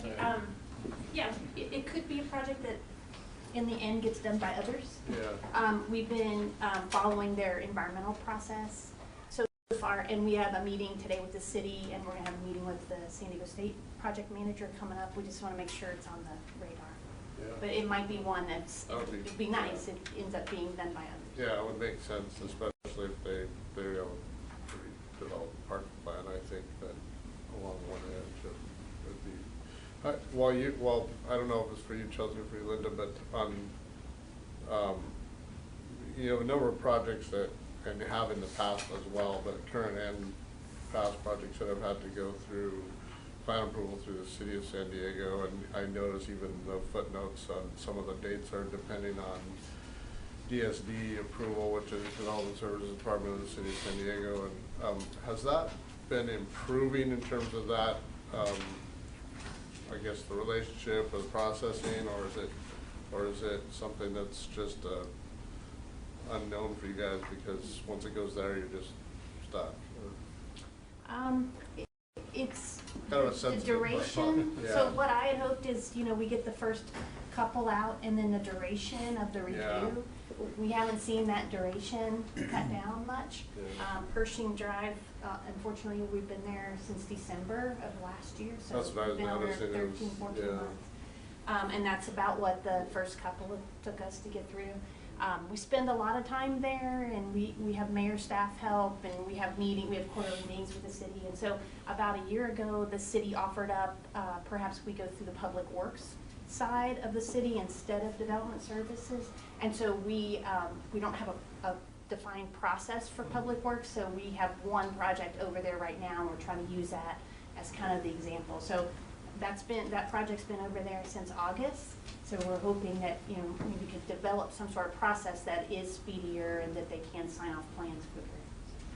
I don't know, it's probably more of a question for the city, but in my experience in the past, even their own public works, if they have a CIP project with the city, like these folks represented here, they have their CIP project, they have their environmental group within CIP, but then they also have to submit to DSD internally, so I don't even know necessarily how, well, I don't want to get into the weeds on it, it's something that, in my opinion, could be improved over time probably, and it's not just related to your project, it's kind of even their own projects, but, okay. Any other questions or comments? On that same project there to the stadium, there's a planning document for the extension of that runs literally along the river over to Anderson Drilling, and be challenging construction. Since that planning document was approved, Class 4 has come out. We didn't have only had Class 1. So we're looking to literally build a road around if we're going to redesign, potentially redesign with the stadium project, there would be an opportunity to revisit how we get over to the Mission Gorge, Friars Road intersection. Be happy to see you construct a path along the southerly side of the river. That's going to be. It was 20 years ago that the document was done. So you have to look at that other segment with the stadium project, look at the adjacent ones, and see if there's opportunities. Yeah, definitely a good comment. Our project basically was 2 endpoints at Fenton and Mission Gorge, and then K-rail and paint through the parking lot. So it was temporary. So the part we're at now is, can the 2 ends be used, or it seems like maybe they might have another plan. But they have a lot of trail system in the proposal that we have seen, so it could be possible. I'm not sure that specific connection, but they do have a number of trails, and they both not only go along the river, but north-south, like up Murphy Canyon and that. Any other from Lamont and Chelsea on what they presented? There are just a couple of thoughts. I don't know if you guys were in the room earlier when we were talking about the city of San Diego and their outstanding balances for street and road maintenance. Over a period of time, there was one prior member of the committee in particular who really sort of shined a spotlight on the fact that the city of San Diego had these really significant unspent balances, and maybe in a small way the fact that this committee kept a spotlight shined on them actually helped foster some action that much improved over the years. I'm wondering if providing some additional transparency on this issue with DSD might similarly be helpful in, I don't know if shaming is the right word to use, but just to sort of get some action here, because it does seem like a little bit of a black hole, and progress on the bikeway is one of the things that the media seems to occasionally pick up on. I know just public people that I talk to when they find out that I'm involved in the SANDAG Oversight Committee, it's one of the first things that everybody always talks about. And so I don't know if there's a way that you could actually start charting the, when projects are going into DSD and really giving visibility to how long it's taking specifically for that part of the process, so that people aren't saying what's up with Sandag. I mean, it's really kind of what's going on with DSD that's creating an issue here. So just that's really just a thought. It might be helpful to get some more transparency on that. But also just to help me understand, in the call-outs on page 4, the advertised milestone dates, and I apologize if you mentioned this and I just didn't pick up on it as part of your early presentation. So you're saying, so there's, for example, North Park Mid-City Bikeway, so that was advertised in April 2019, but we still don't have a contract yet? Is that? That project's under construction. Oh, it's under Yes, construction. it's under- Okay, so that's you're just. the advertised date, and then I think the actual begin construction date for that was we broke ground in November, December of 2019. So yeah, that project's under construction, and the 4th and 5th Avenue bikeways, that was also advertised on that July date, and that one is close to breaking ground. Oh, okay, so you just didn't put that in the chart. Yes. Great. Okay, thanks. Those are under construction. Thank you, guys. Thank you. Appreciate it. Let's see, Linda, are you up here now? You get to transition right, segue right into you. Item 16, the Regional Bikeway Program update.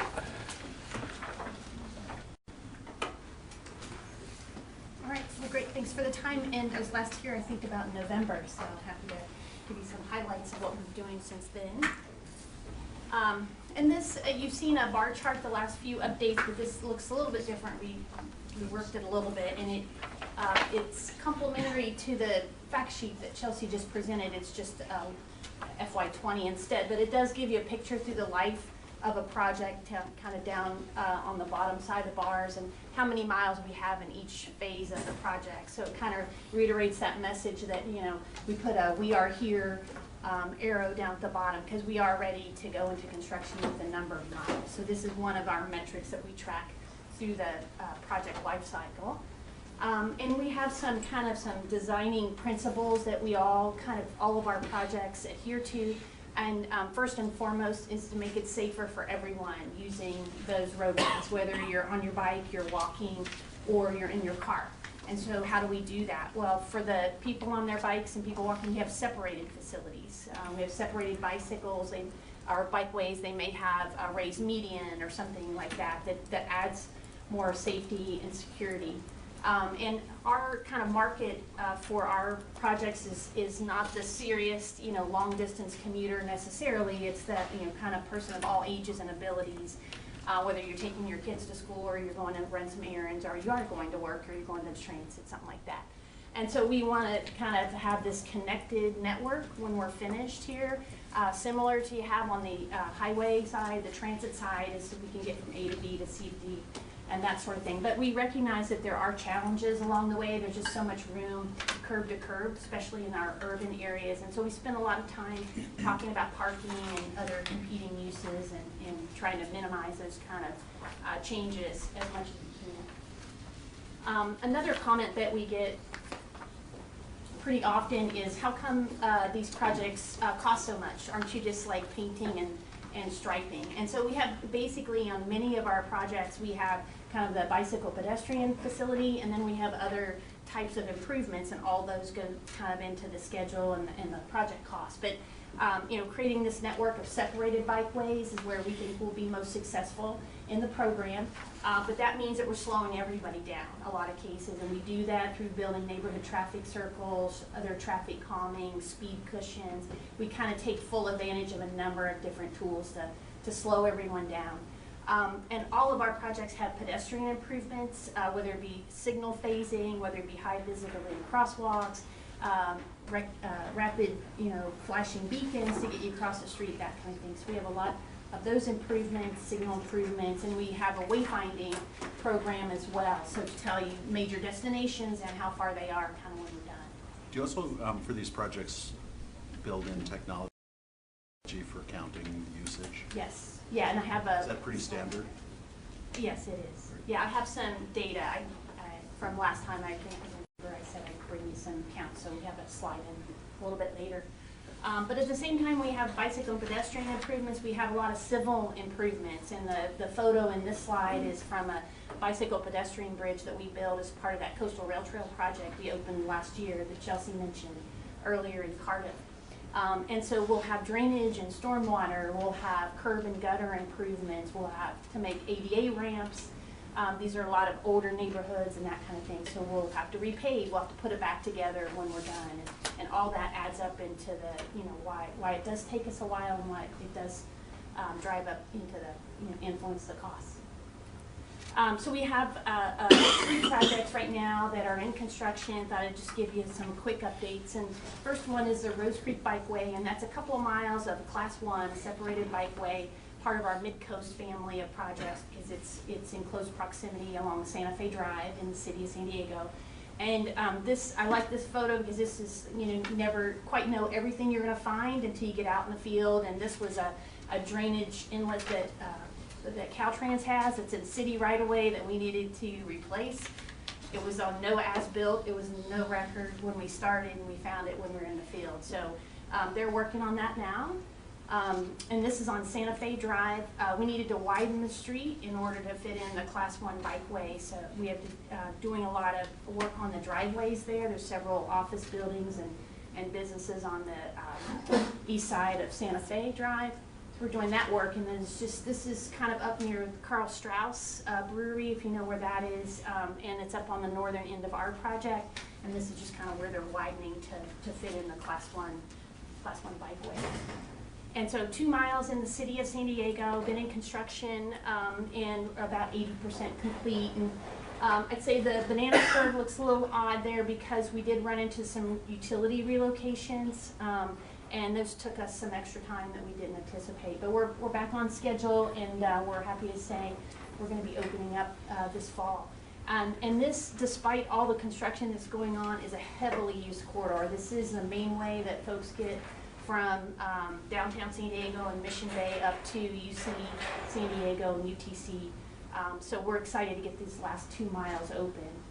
And remember, this is a pedestrian bridge across Rose Creek. It goes underneath I-5 and right into the Mission Bay network of bike lanes. So can't wait to get this one open. Can't wait to get the Inland Rail Trail open, which is, we have a 3-mile segment we're working on in the city of Vista, city of Oceanside has a small portion, and the county of San Diego. I think I've showed you this photo before. Actually, this was a bike pedestrian bridge that went in last summer. I like it because it just illustrates that sometimes we work so close to an active railroad, and there's a lot of costs associated with that and time involved and effort. So this is in the county portion near the Buena Creek Sprinter Station. But they are working on other civil work, putting in some sidewalks. In that left-hand photo, that's in the city of Vista, but part of our project is we're building a small pocket park right there at the intersection. That's part of our project. So that work continues. And this is at the Buena Creek Sprinter Station, and this is kind of where the trail comes in with access to the Sprinter Station and then to get people across the road. 3 miles have been working for a while, 90% complete, and looking forward to April. And this curve, no one is happy with. We've had some significant delays on the project related mainly to utility relocations. There was one, I think I've mentioned Down Guy, that SDG&E owns in CTD right away, and that cost us a couple of years working on the license agreement, the permission to move that. I am not kidding, it took a couple of years, and no one's happy with this banana curve, but we are happy that April, hopefully we'll be having a ribbon cutting up there. Pretty excited about that. And then we talked a little bit in the last item about the North Park Mid-City, and that's 13 miles of urban bikeways. This is our first urban bikeways that we are building. And so you can see all 13 miles in the different colors. We're working on 6.5 miles right now along Georgia, Meade, and Landis. And so you can see they're kind of highlighted. But you know, one of the reasons why we picked these routes to just mention is this is 5% of the region's population are within a half a mile of these 13 miles. So it's a very dense area, not only for the city of San Diego, 27 schools are within this network in North Park Mid-City. And 2 major transit hubs, the Center Line stations at University and El Cajon. So those are the kind of things that go into why we pick the routes we are picking, why they are regional routes. So we're very happy to be in construction on the 6.5 miles. We spent a lot of time thinking about traffic control and that we were working in close proximity to homes and neighborhoods and that kind of thing. So we specified to our contractor that they were to work on no more than 3 traffic circles, neighborhood traffic circles at a time. So you couldn't work on more than that. You couldn't close down Mead Avenue, that sort of thing. And furthermore, they're building these a half of circle at a time. So they keep one half of Mead open and then they're building. So you can see where this this neighborhood traffic circle is taking shape on one side, but traffic is staying open on the other. So we'll do that. We'll work our way all the way down Mead. We'll start on Landis in a couple more months, and we'll do kind of the same strategy there. And just a few more pictures. There's the half of the traffic circle on Mead, and then just more traffic control, more civil work right now going on. So we're really happy to start that one as well. We had a nice ribbon cutting in the community in December, early December. And just getting started, so we're just about 2% into that officially, and hopefully to spend maybe 2 more years before the 6.5 miles are open. And then we already talked about a lot of this in terms of the city of San Diego. We do have several projects over there now. We do anticipate a contract for the Uptown 4th and 5th Avenue bikeways shortly. And then we have a few projects. Most are in DSD, and we have that one that we're sort of our test case, Central Bikeway over at Public Works. So we're trying to keep our options open and see how efficient we can get on both of those ends of things. So we are spending time doing that. And then one of the main bullets this past time was in January that our board authorized up to $90 million in bonds for the program. And oh wait, I skipped, sorry. Let me go back. So we do have, as I mentioned, evaluation program. We will count people biking and walking before we go to construction, and then we'll monitor it after construction. And so this one meant to illustrate just kind of building up that network and what that looks like. So in the little inset map in the yellow dot, this is a Bayshore Bikeway, and this is a section just south of, or just north of the port in National City. And the little dot is a counter, a loop counter that's in the pavement there that counts bikes as you go by. And so we've had that counter for many years now, and we maintain it. And so when we first started building the project, we didn't have that red line. And you can kind of see the white bar, how the counts shook out. So a weekday count and then a weekend count. So before the project, there's still several, a couple hundred people going through there on a typical weekday and a weekend. And then we built the northern half of that red line, and you can see that's the blue bar, how those counts jumped on that same counter. And then when we built the section through the port of San Diego, that south side of the red line, how the counts also jumped. So these are some things that we built into our program that we'll continue to monitor. But I like this because it kind of illustrates that as you build the network sort of thing, what kind of counts you have. So we're gonna have that. So back on the good news for January is the board authorizing up to $90 million in bonds for the program. And so one of the things they were very interested in what we're going to do with those funds. And so what we did, and this is attachment 1 to your staff report, is that we did spend some time on the remaining projects and what we would do first, second, third, so A, B, and C basically. And so the A group, those in red, are the projects from the early action program, but they also have grant funding already associated with them. So it's to the tune of about $40 million. So we would definitely want to do those projects first, coastal rail trail segments, inland rail trail, those kind of things. So I'm sorry, in the yellow, sorry, I'm colorblind. But Barrio Logan, coastal rail trail, inland rail trail. And so those have grant funding that we would lose if we did not have that additional debt financing. And then the green are also EAP projects. However, they currently don't have any grant funding that would be lost associated with them. But these are a good set of our list that we will be looking for grants for.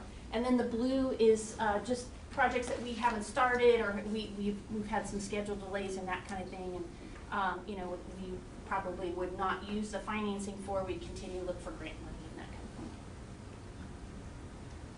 So just to wrap up, and these are FY20 numbers, so they're a little bit different than the previous item, but in our approved budget, $279 million for our regional bike early action program, all active transportation funds, whether it's from Transnet or outside grants, those kind of things. You can kind of see the distribution there.